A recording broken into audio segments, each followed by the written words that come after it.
Construction workers save Bobcat family. Now the adults bring their new cubs to visit. It was supposed to be just another morning on the job site.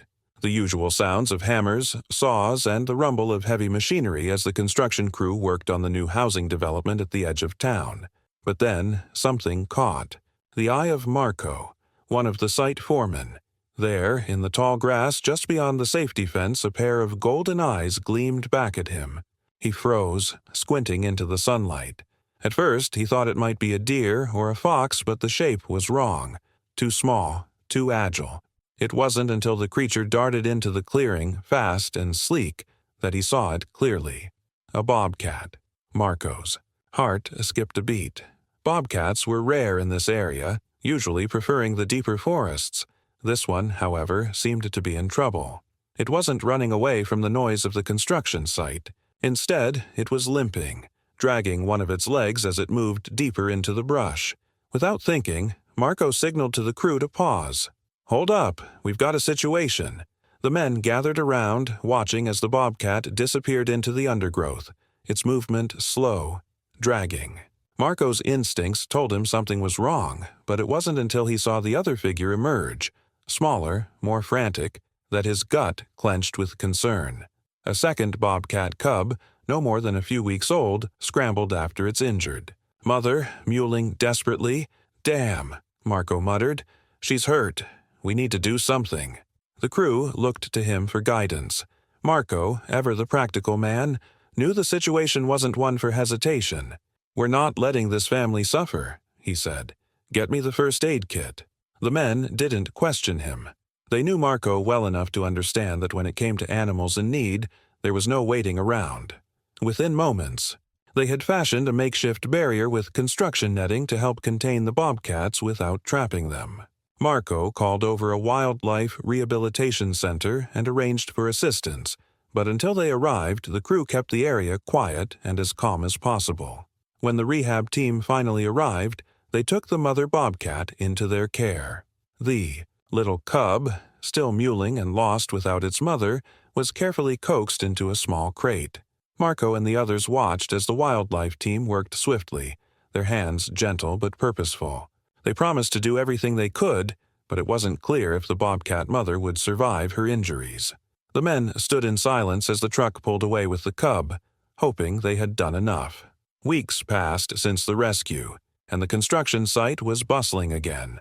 The sound of drills and the hum of machines filled the air, but for Marco and the crew, there was a quiet undercurrent of anticipation.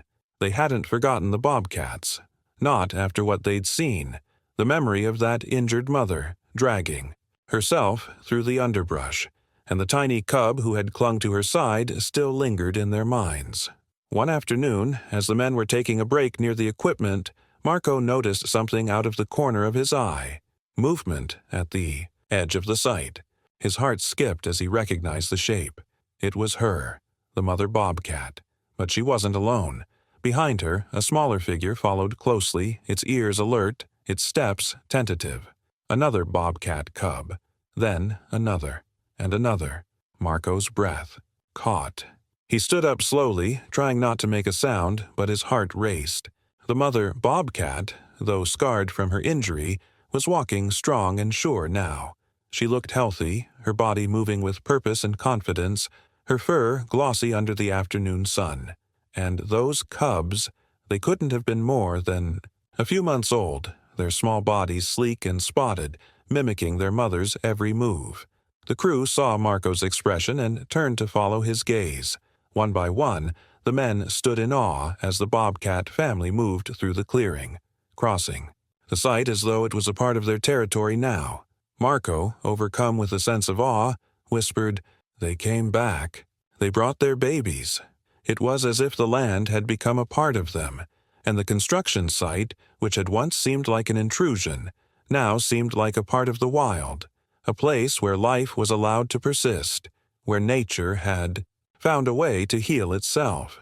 The cubs, curious and still learning the ways of the world, explored the edges of the site, sniffing at the tools and the scattered debris left behind.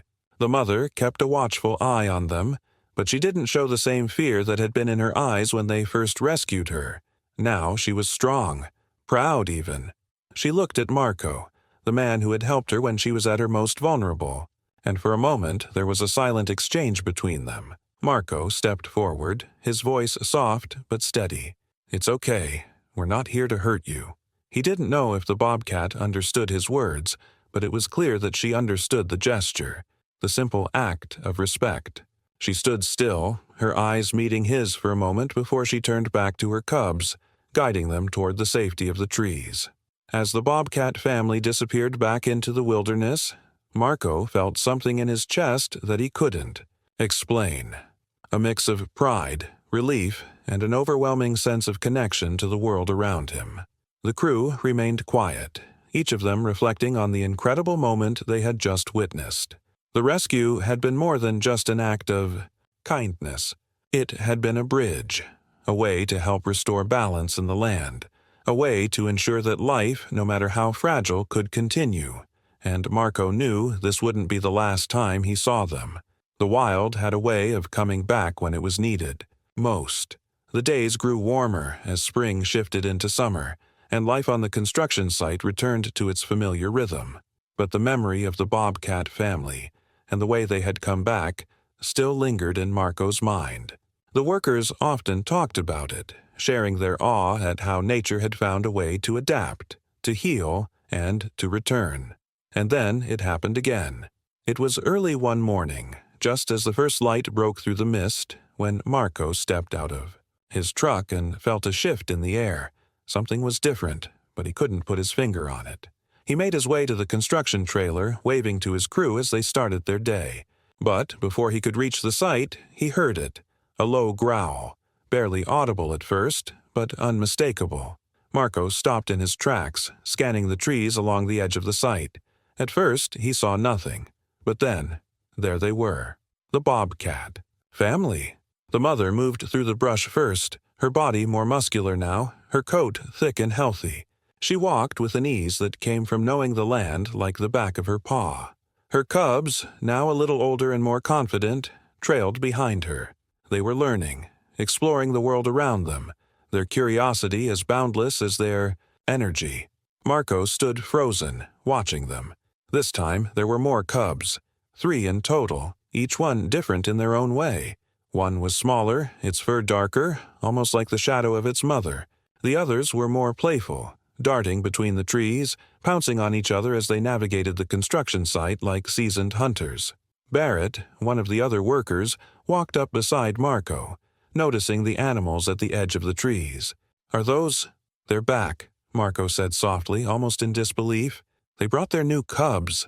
The workers gathered slowly, their eyes wide as they watched the Bobcats move through the site, unbothered by the presence of the men. They had come back, not just to visit, but to stay, it seemed. The Bobcat family had not only returned to the land, but had made it their home. The cubs ventured closer to the construction area, their small forms darting playfully between the tools and equipment. They sniffed at the ground, their ears twitching with every sound, their eyes full of wonder and innocence. The workers stood still, careful not to disrupt them, recognizing the preciousness of the moment. This was a gift, a sign that, despite the intrusion of human hands on the land, there was still space for nature to thrive. The mother Bobcat watched her cubs closely, her eyes scanning the site with a quiet vigilance, but she didn't seem afraid.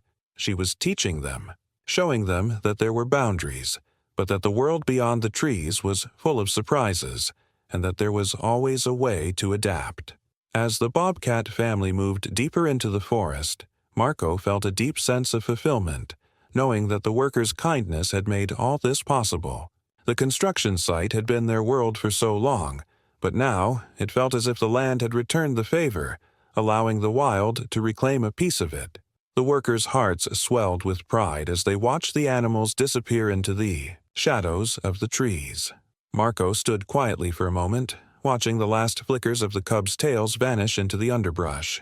He knew this wasn't just a rare sight, this was something more. It was a reminder that, no matter how far humans pushed the boundaries of the world, nature always found its way back. As the weeks went by, the construction crew carried on with their work, but the presence of the Bobcat family lingered in there. thoughts, a quiet reminder of the land's resilience.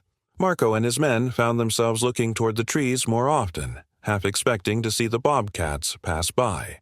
It was as if the sight of them had created an unspoken bond between the workers and the wilderness around them. One afternoon, while the crew was taking a break, Marco stood near the edge of the site, scanning the tree line. He hadn't seen the bobcats in a while, but he felt a strange sense of anticipation in the air. As he stood there, a rustle in the bushes caught his attention. His pulse quickened. Slowly, cautiously, the mother bobcat emerged from the forest, her tail flicking behind her like a metronome. This time, she wasn't alone. 3 new cubs followed closely behind her, their tiny paws patting the ground as they padded toward the clearing. The smallest one, barely bigger than a house cat, stumbled a little, its steps uncertain but full of curiosity. The others, more confident, explored the space between the tools and wooden beams, their golden eyes glinting in the sunlight. Marco's breath caught in his throat as the cubs approached, their tiny forms so full of wonder and innocence. They were learning. The cycle of life was continuing, just as it always had, even in the midst of human activity. Marco watched as the mother bobcat stopped at the edge of the site, her head turning to assess the men who were now watching her. She didn't retreat. Instead, she seemed to look at Marco with an almost knowing expression. It was as if she was saying, "We trust you now." The trust they had shown when she was injured, the care they had provided, had not been forgotten. She had returned, bringing her new cubs to show them the world. One of the cubs, the smallest, approached a pile of discarded boards, sniffing at it curiously. It pawed at the edges of the wood, its sharp little claws testing its newfound strength. The workers stood still, their eyes wide in awe. They were witnessing something rare, something that few would ever believe, the continuation of a bond formed in the face of adversity, the power of compassion to bring wild things back from the brink. The mother bobcat, satisfied that her cubs were safe, turned and led them back into the trees. Marco watched as they disappeared into the underbrush, the cubs following their mother's every step, their natural instincts taking over. As they vanished from sight, a sense of peace settled over the site. The workers remained standing in silence, each man reflecting on the incredible encounter.